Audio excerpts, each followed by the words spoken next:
Hello, this is Steve Cady with the illustrious, the amazing, the globally recognized Theo Forde-Stiegler at Nexus for Change, who is a graduate of the MOD program and a world-renowned musician, Renaissance man who is highly sought after. And we are so fortunate to have him come here today with us.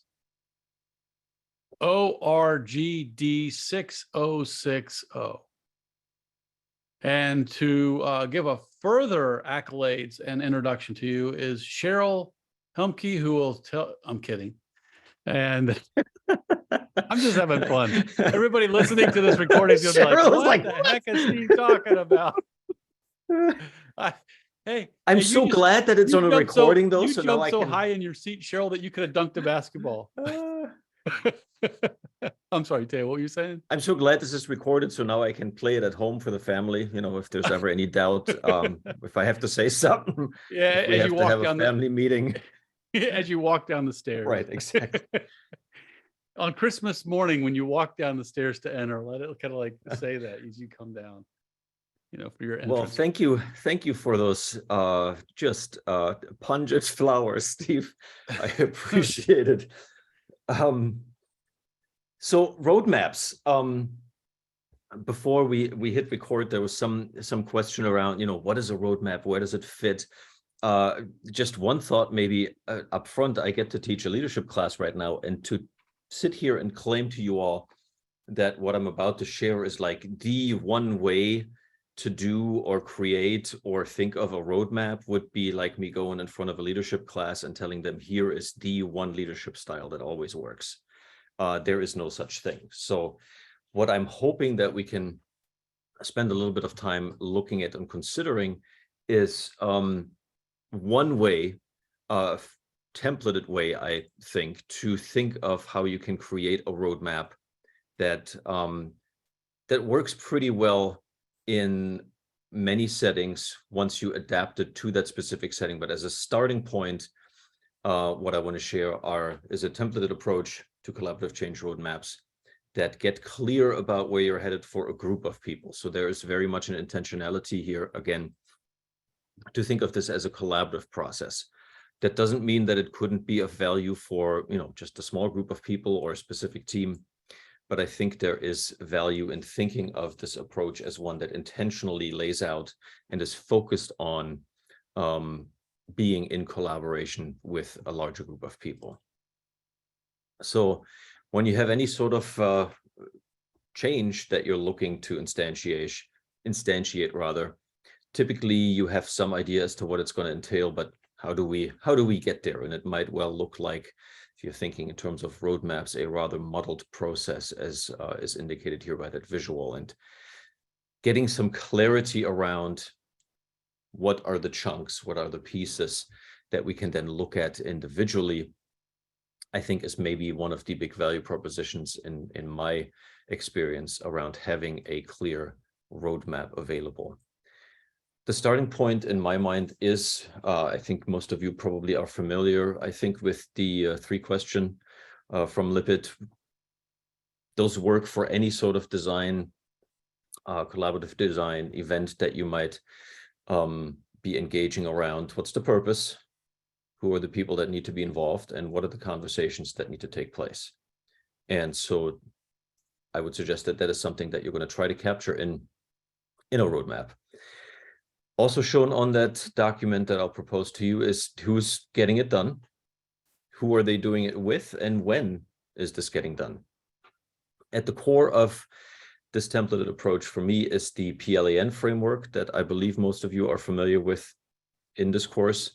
Again, PLAN simply being an acronym for P, purpose, the why of the effort, L for leaders and stakeholders, the who that needs to be involved, the A for the actions, for the agenda, action steps that need to be completed to get to impact, the what of what it is that you're doing together, and N is sort of the reality check. Okay, what are the needs? What do we have to have in place to enable our actions? The other sort of structural element that is part of what you're looking at is the another acronym, RACI.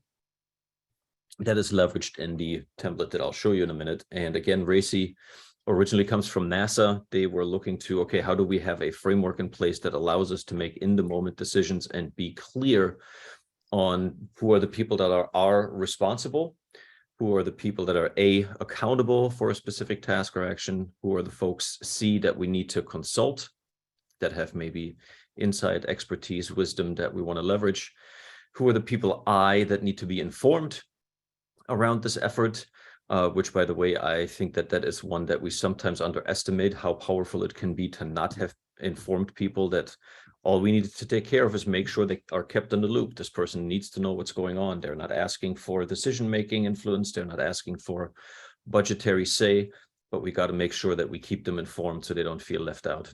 And recently, a lot of times when you see RACI show up, people have suggested that adding the +F for having an outside voice, having somebody who maybe doesn't have the same amount of skin in the game, if you will, as the core team, that can be meaningful to have somebody to be in that role of facilitator to help empower the process that people use to collaborate, engage with one another.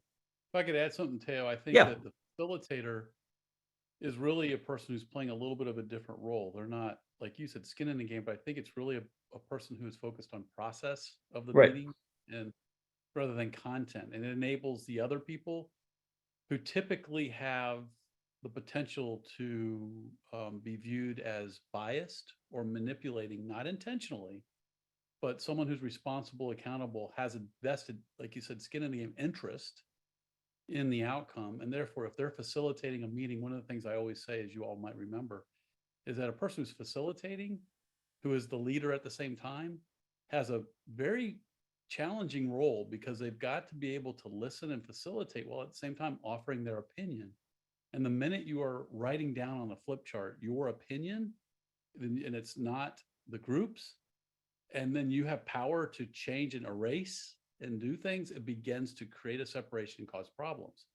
So a facilitator who is focused just on process and not on content, like the RACI group is, RACI group is focused on content. The F is focused on process. That's the key thing.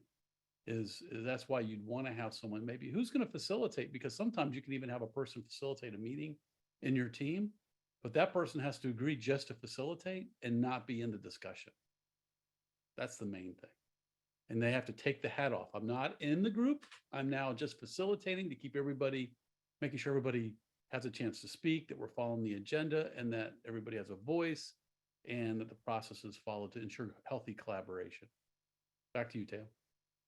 Yeah, no, I think that the flip chart example is a good example of this. If, like, imagine that we are having the client meeting, and that the plant manager, Rick, is not just the person that is giving feedback, but also the one that's, tracking insights or whatever, both internally as well as for the consultants. As soon as he doesn't use the exact wording, you're going to read into that. Well, why did he interpret it this way? Why did he use that language? And I think it can go as far as if you are in a leadership position and trying to facilitate, that you may have individuals that are now doubting the process that you're using, that are assuming that you must be trying to manipulate with how you're leading and facilitating the session. So if you're taking both that PLAN framework with outlining the why, the who, the what, and the how, as well as this breakdown of the who needs to be involved into the individuals that are responsible, accountable, need to be consulted with, need to be informed, and can help facilitate. If you keep that into consideration, the template I suggest that you come up with looks something like this. Now, you see here 4 phases. This could be 3 phases. It could be 7 phases, depends on the process that you're dealing with. I always find it very meaningful, and feel like it's missing if you don't have at the top of, or sometimes along the side, depending on your formatting, but state the overall purpose of what this effort is. That statement Hey, in and can I by, say something? Can I interrupt? yeah. I love what you're saying here. I just want to add, if you could pull that, is that screen up? I'm looking at multiple screens. Yeah. So for Caitlin, who was asking about what's the difference between different levels of detail that go into this, I would call this a level 2. So level 1 would be maybe the signposts on a little flow chart, that might have and what typically falls into the signpost flow chart type of high level overview roadmap. That's one step above this. Really, it's the phases, the 4 phases that you see there on what is, the core workflow, the core flow, if you will. I call it the backbone kind of of the whole process. And that's I also call it the solution stream, if you will, because that's the focus. And then below are all the different pieces there. And I would call this a level 2. And then I think a level 3 of detail would be like a Microsoft projects, where it gets into like a lot more detail, that you see in the project management software. Yeah, so with that in mind, what I have often done for projects is that I look at at the top layer here, and we'll get into that in a second a little bit more. This top layer becomes my level 1 maybe. So here's the timeline of the phases. Typically you have actual dates in there. Then I have a purpose for each phase that we've identified and co-created, and then probably the core deliverables. Sometimes, depending on the process, you have maybe some key events at each. Maybe there is a training, maybe there is a system-wide, maybe there is something that can be captured here. Again, adapt this. This is a templated suggestion, not a you have to have events here, depending on what that looks like. But to have phases identified with a purpose and the core deliverables for each, to me, tends to lend itself well as sort of your timeline level overarching, and then here's the detail. So let's dig into this just a little bit more, because I'm sure that depending on your screen size, all these details are hard to read. So at the very top, the columns that identify purpose and progression through time of what this is going to look like. So you have, in this case, again, 4 phases. You might have 3, you might have 7, with an indicator as to what the timelines are. What is your T1, T2, and so forth? Are those, identical phases of each is a month? Maybe they are structured differently because of the process, where one is 2 months and one is 2 to 8 months. But identify what the phases are. I have found that using phases instead of steps allows me to then use step as a name, as a label for things that are underneath the phases, to say this phase has this many steps. But again, you want to listen to, the environment that you're in, and maybe the client that you're working for. If they are using different labels, use their label. Identify a purpose for each of the phases. Here are the outcomes, here are the conditions of satisfaction. Sometimes people will say, okay, if we accomplish that for this phase, what does that mean overall? Try to identify that. It can be incredibly meaningful, has been for me in engagements, to, once people get really in the weeds and you get sidetracked, and you might be arguing for a sub-step of a sub-step, some detail sometimes can be really helpful, especially for that person with the F facilitator role, to say, okay, let's take a brief pause for a moment. What is this about overall? And just remind us of the overarching purpose, to get a meeting refocused, or sometimes get a conflict situation, maybe not resolved, but refocused around, okay, what are we here to accomplish together? Any questions on this general top of the roadmap chart, if you will? And then let's look at the rows on the left. Again, these need to be adjusted as you see fit for the reality of what you're looking to accomplish. So individual parts and pieces may look different, but this is basically an overview in my mind of the work streams that are in place to accomplish what it is that you're going after. And the suggestion is that you have an element here where people are coordinating work that is going on. That is the work streams that are moving forward. You may have an element of tracking on the people that need to be involved. So those tend to be the consulted with and informed folks that maybe aren't having to show up at every single session that you're holding. Maybe you have a monthly touch point with them, or maybe a quarterly touch point, but they're folks that you want to bring in that might be partners, that might be participants, that might be community leaders, again, depending on what kind of initiative it is that we're talking about with this roadmap. Then you want to be intentional around okay, who's facilitating this process? Are there external folks? Is there a consulting team that is helping us through this process? Are there internal resources that we're leveraging to move the process forward? So you might think of this facilitate piece as, what is the process that needs to happen to move us forward? And then finally, you have sort of at the bottom, and I always encourage people to make sure that doesn't get dropped off onto the next page, whatever format you're using to maybe print this out to have it available for people to reference. It shouldn't be on the second page, but these are the needs, the budgetary requirements, the hours that need to be put in, the kind of tools and materials. You probably all have heard of the 3 T's, maybe 4 and 5 T's. 3 T's, typically people talk about time, talent, and treasure, right? So I think of those in this category. What's, you know, a specific element of expertise we need to have for a particular step. What resources are available? What materials do we need? So time, talent, and treasure, I would suggest that a lot of times increasingly important in projects in our modern day and age are the ties that people bring to the table. What networks does somebody have that are meaningful to be engaged or that we are looking for? And a 5th T that you'll sometimes see is technology. So again, just one way to think of what do I need to put in this needs bucket. And we'll break those down in a little bit more detail. But at the leftmost here, you have the suggestion to break this down in core process and core deliverables. Then who is responsible and accountable? Who's getting the actual work done? Who are the people in the work streams that need to accomplish the tasks that can get us to the outcomes that that we desire, that are agreed upon? Who are folks that need to be involved, that we need to continue to consult with, keep informed, touch base with on progress, etc. And then here at the bottom, you have the people that are moving stuff forward. So there's a project management team, likely. There is maybe a communication team that makes sure that the work streams at the top are talking to each other appropriately. You might have design teams for individual parts components. Those would fit here into your F around facilitate. And again, the N from PLAN at the bottom with your needs.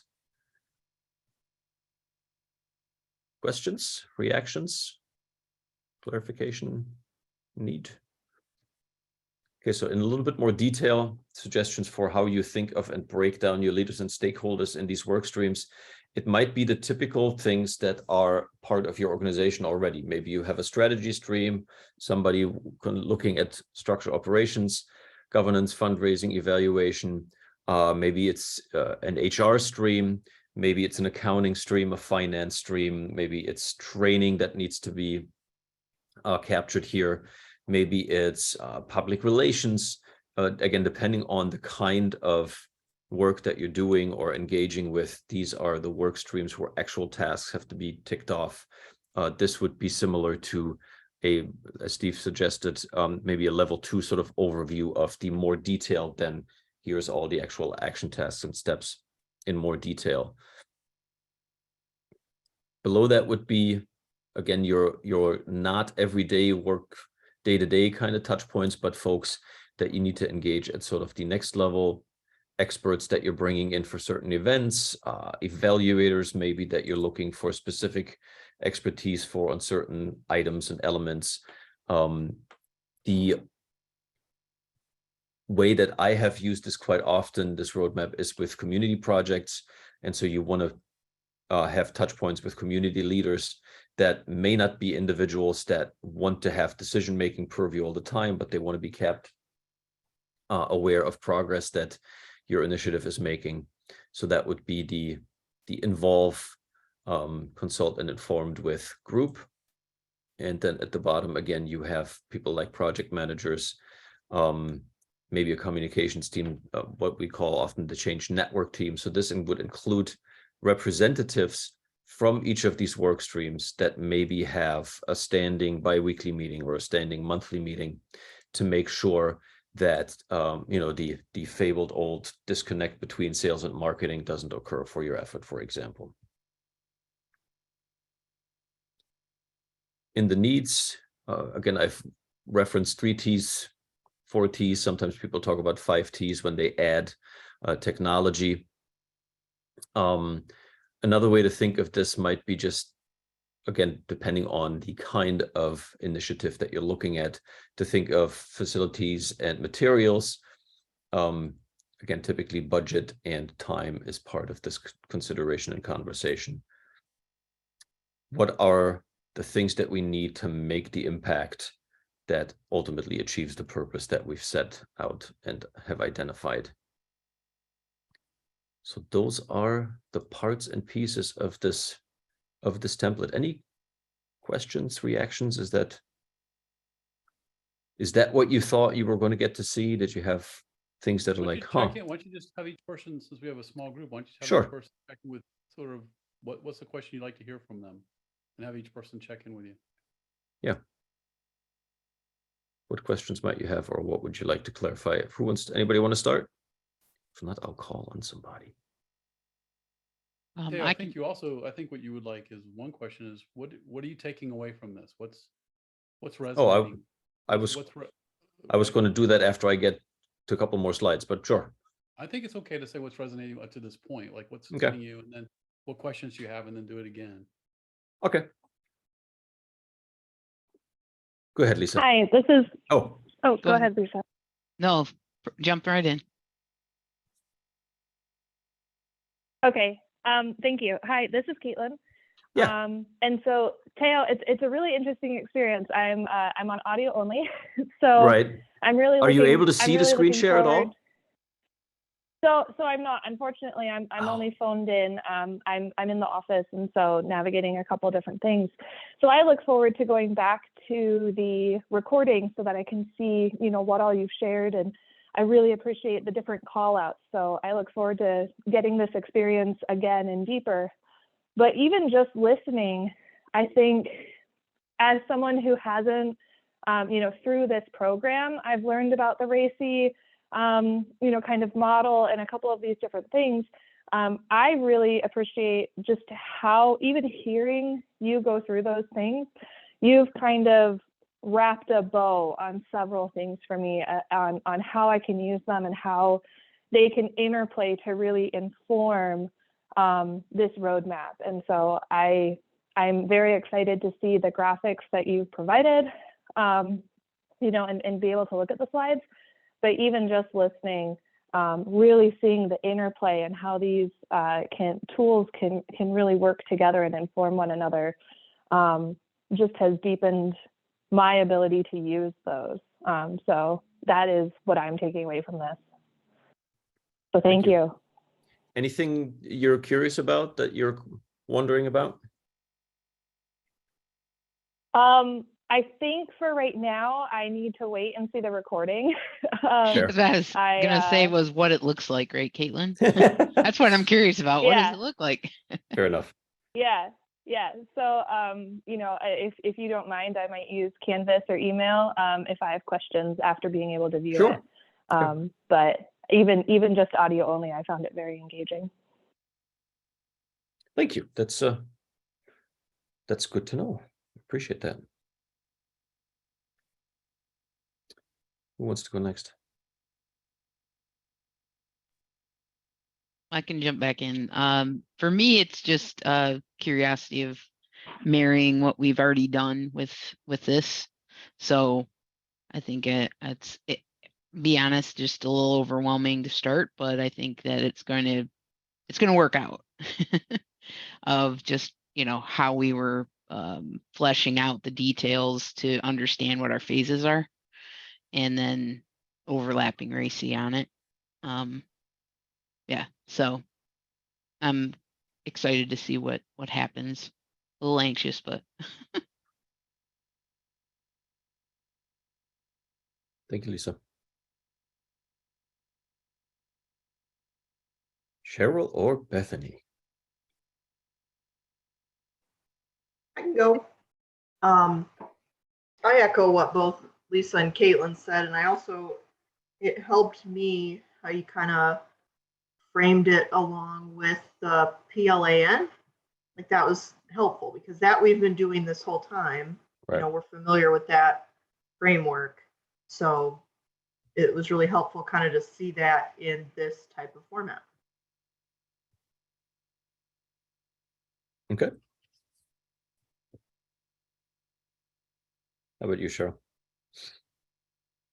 It's kind of like a light bulb moment, to be honest, because seeing this and talking through it, it's the cohesiveness is making more sense than before, because before it almost felt like everything was separate, but being able to see it this way, it all just seems, it all matches up. So thank you for that, because having this visual really helped a lot.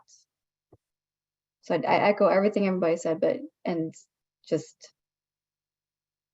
yeah, I like it a lot. It helped a lot. So thank you. That, as they say in my old country, that goes down like honey. So I appreciate that. I want to offer that one of the things that really was important for me in wrestling with this conceptually is that I found myself typically, and I think some of you resonated with this in our residency, like I do some of this already. I don't know what a roadmap is. And then I think several of you echoed sort of toward the end that, no, I've done some of that. What I found is that oftentimes I was focused here at the top. I was decent at getting clarity around the phases. I was not often very clean about having good purpose statements for the individual phases. That was really a value add for me. But I oftentimes would have the phases, and I had a lot of stuff here in work streams, and here's what's got to get done. What oftentimes I didn't track separately was the process piece, right? What is the project management elements? What are the touch points that need to be in place? And I also often did not track on what are the times and people that need to be involved, but that are not part of sort of the constant day-to-day work in this. And there are some specific examples that come to mind for me, where just making sure that I had an intentional touch point for this one individual that we knew it was going to be a problem if we kept her out of the loop. And sometimes that had happened unintentionally. Oh, shoot, I forgot to send so-and-so the update, or the latest meeting minutes or something. So to just be intentional about tracking this evolvement and tracking the processes around it was really meaningful. One of the questions earlier was like, at what level do you build this roadmap? My experience would suggest to you that you want to have a version of this, at least, that is accessible to people on one screen, on one page. Could be legal paper, could be two papers, taped together, whatever it looks like. But that as a group, ideally in a physical workspace, we could go up to together and point at stuff and say, maybe this needs to change, or this didn't happen, where we can interact as a group with a visual that captures the totality of the initiative of the program at a level that we can put on one page and engage with. There are then also potentially other versions of this that go into much more detail, or where you're breaking out elements, or where, depending on the software tool that you're using, you have subtabs, or you could have links in here that go to, sort of the next layer document that lines out that particular task in more detail. I was asked by a client when we were working with Extension to create, like, what would one of these look like? And this is not big enough to read individual parts and pieces probably for any of you, but you can kind of zoom into it once I share these slides, hopefully. But this was one example that we built out, like, what would this look like if you filled in all the blanks? It's a summer program for kids learning how to code that would bring parents and kids together, and like learning how to code together with a specific software tool that was done in a school system, I want to say in New York, if I remember correctly.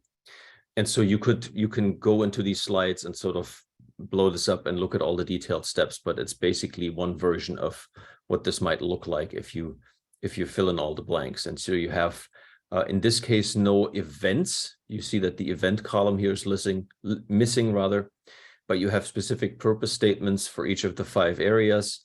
You have core deliverables that are broken down into each part and piece.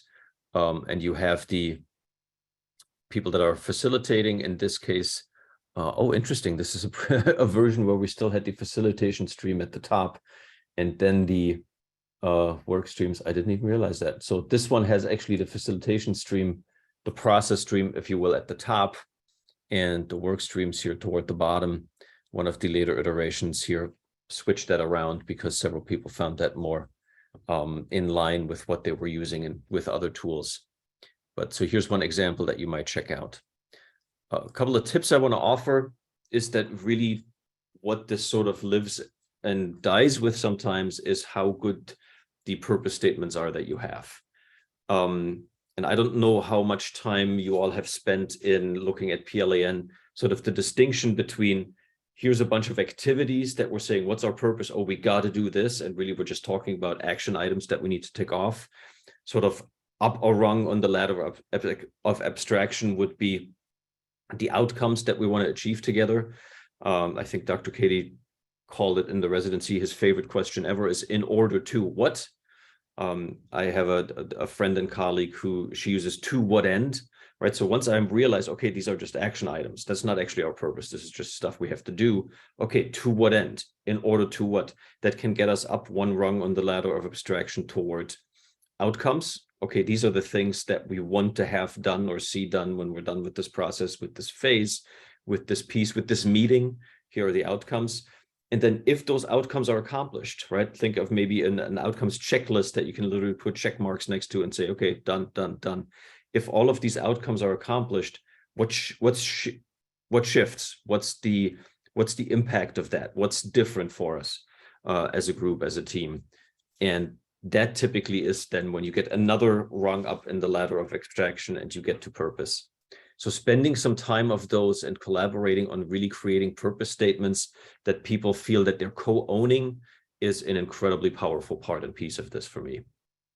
Second tip, I think I mentioned, don't bump the needs to the second page. It's sort of your reality check. You can have all kinds of ideas around work stream and process and training times and how many people you want to pull off the floor. If in the needs bucket it says, this is what the shift system looks like, and this is the number of people we have available, and this is how many hours we can do it, and the two don't match. So don't forget about sort of that reality check at the bottom in this template.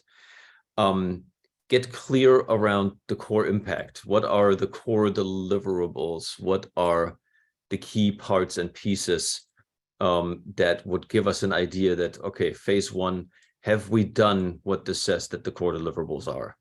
Because otherwise we move on to phase two and we might have things that didn't get accomplished, that are still outstanding, and we're sort of running away from one another in terms of how this process can actually evolve. And then try to find a way that this can be a document that is meaningful for everyone. So find a version of this on, you know, we had some conversation around having created this in PowerPoint, or do you use Excel, or do you do it in Word, or do you have access to a shared platform like a Monday or an Asana or something like that where this can be captured? Make sure that everyone has access to the most up-to-date version of this so that it can become something that you're also using to communicate with one another. Hey, we had to make another update to the roadmap based on our latest budget projection. We now have to shift the time frame for this a little bit, which means that one of the steps, and then people can go back and see in this integrated template, oh, okay, that makes sense because phase 4 had to move timelines. We had some action steps that now have moved into a different phase potentially.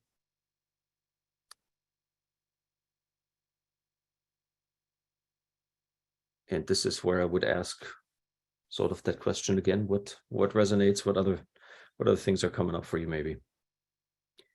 And I can share if you want like a specific, like I have a huge template. I want to say that one is I forget what the format is, but I've created versions of this that could be printed out that you can have like on a 5-person table and fill it in, that you could leverage if you wanted to, as one version of this that I will share. So a lot of links also in the speaker notes of my slides. So once you get, link is in the chat, but probably posted somewhere, Steve, on Canvas as well. But there's individual links to a lot of resources here at the bottom that you can check out. What's an example? Here's that template, not filled out, a couple different versions of it. So feel free to click around and browse around in these slides.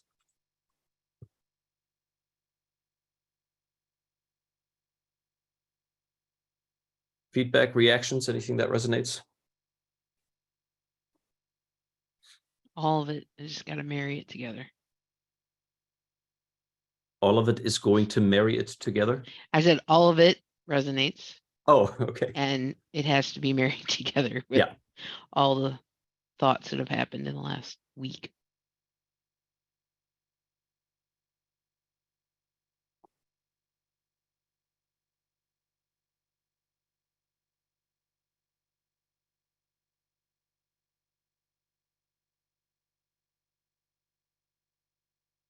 Okay, you all have access to the link in the chat to those slides, and we'll find a spot to post them for you all.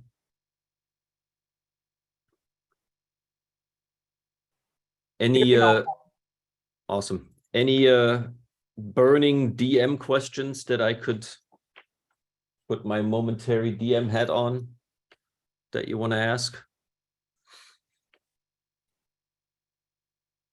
Okay, good. I don't have to put that hat on.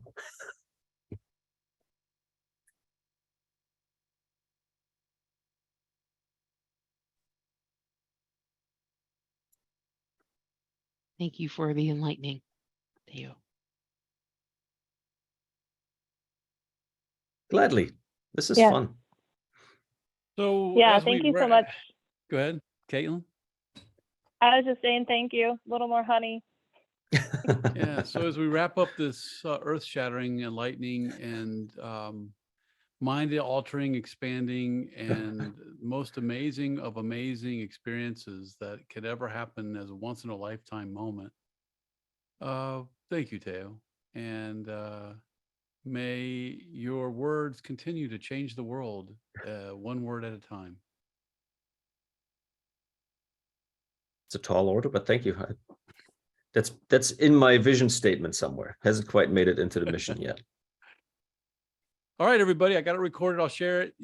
Share all the wisdom with everybody else. You're going to get the slides, Theo, get all that stuff. So good stuff. Thank you, Theo. I think this really helps to kind of close the loop and helps them to have a little bit more concreteness on how this works. So again, everybody have a great rest of the day. Theo, I'll talk to you later, and bye for now, everybody. Ta-ta. Thank you. See ya. Thank Bye. you. Bye. Bye. Bye.